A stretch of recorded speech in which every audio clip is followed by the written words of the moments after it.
News 46 is brought to you in part by... Question: why do so many people want to know so much about you? I'm Mr. Elliott.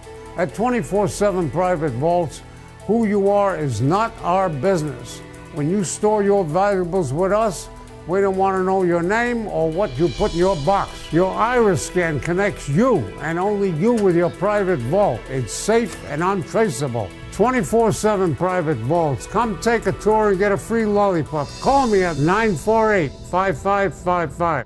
In order for a person to be charged or especially convicted of a involuntary manslaughter, the person has to be doing either an illegal act which was not intended to cause the death of someone else, or in the alternative, they were doing a legal act which necessarily have a consequences which could cause death. In other words, driving recklessly through the desert with somebody in the back of a pickup truck.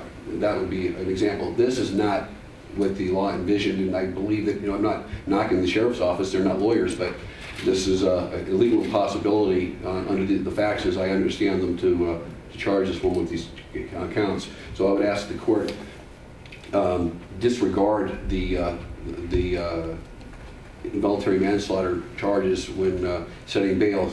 Secondly, it's still, I think it's a stretch also under the other charges for the felony negligence that, that's a question of fact which will have to be dealt with later, but in any circumstance, what we have here is a horrible accident, and it appears that the state's, not so the DA's office, they haven't charged her yet, but the sheriffs have arrested this woman based upon what I would call very weak probable cause.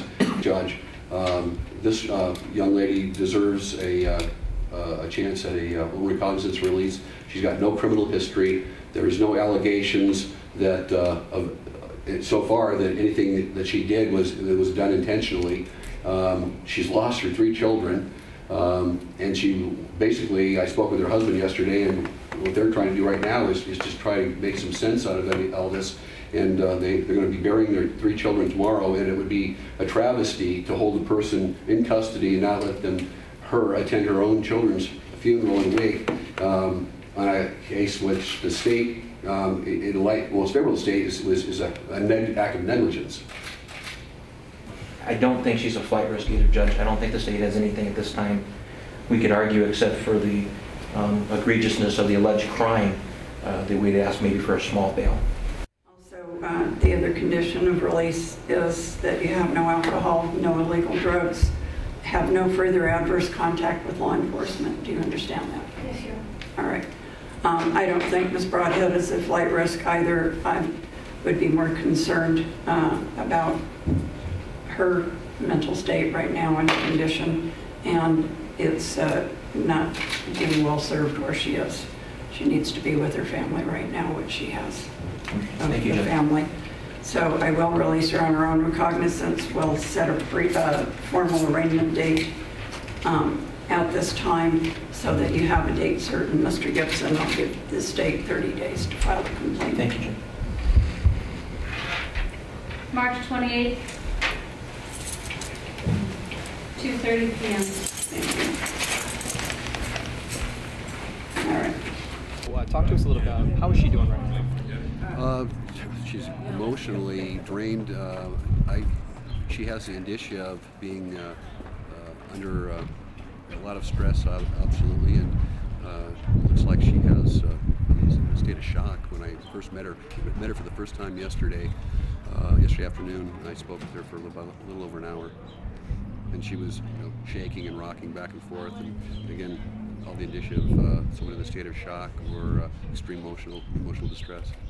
First of all, Nye County is famous for arresting people based on probable cause. There's nothing illegal about that, but it's usually what we do in Clark County. However, they saw that they felt that they had enough to hold her in custody until such time as a criminal complaint could be filed. No complaint was filed yet as today, so the judge took my lead and allowed Ms. Broadhead to go home.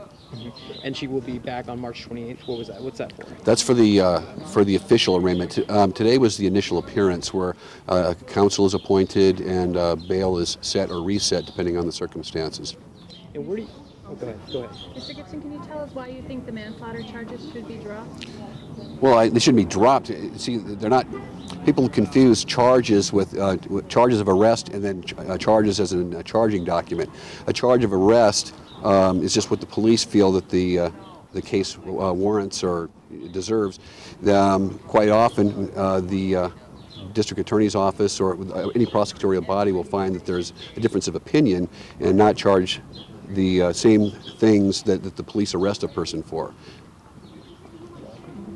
You know, the police are saying that, Sharon could have taken proactive, approaches, contacted the authorities about these prior fires and whatnot. How do you plan to approach her defense? Well, it's a little early right now. I mean, I haven't even seen the discovery yet, so I don't want to say.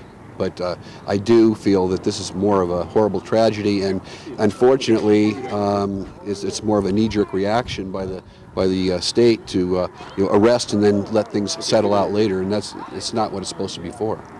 So where do you guys go from here?